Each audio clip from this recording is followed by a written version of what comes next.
Evet, depremin yaşandığı Van'ın Başkale ilçesine bağlı Özpınar köyündeyiz. Şu an arkamda gördüğünüz enkazın altında Muhammed, Fatma, Defne, Hasret ve baba reis Forat bu enkazın altında kalarak hayatını kaybetti.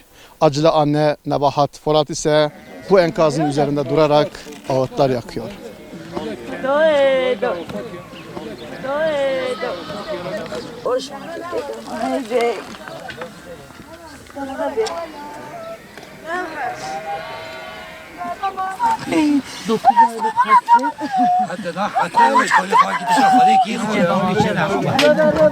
Oraya sığınmışlardı hepsi. Kaçmaya gitti. Eşim de ta Ravzası tam orasını defne.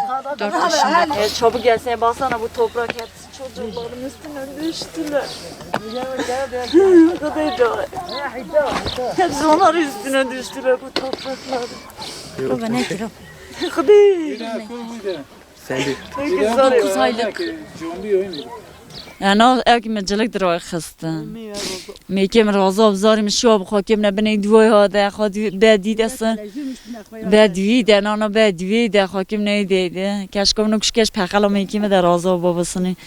شنا پخلا میگی بابی خدا رازا بیوکش که سهم کنایی دی تنی بخوای بخدا مجلک در آخرسن دی مالی اصلا بابو گرینی دی من نکو از حالی آره رایم هاتو میلی من نکو نکو ابین زاری خواه خلاص که اما ما بخوای چو زارونه میگی منه همین منه اما ما بخوای بخدا یوردی ده چوالب هنه چوالب یوردی ده چو کشکی می یوردی ده نه خواستم لابی نه بنام مرا مالی چی کنه با عجمی است دی خوای می بخدا از ماما از باباش یورد İstanbul ne mezi babaş ne mezi babaş doğmuşum kuşum mağala dayıkam me psikolojim bozulmuş bu aslında hem kevim psikolojim bozulmuş bu ben dayıkam me mesahati dayıkam he aslında cümle mera mal ki çiğ ki zari me bana bazarı xorm blavani mera çiğ ki بلا دستی مال مرا چی که زار میبینه منه بازار خارونی نه بی بباش میگی شو مالا مخیاب وقتی قدیم بلزاری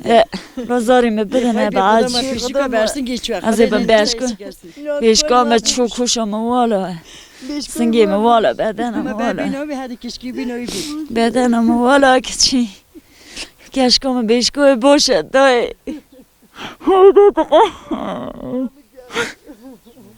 هدای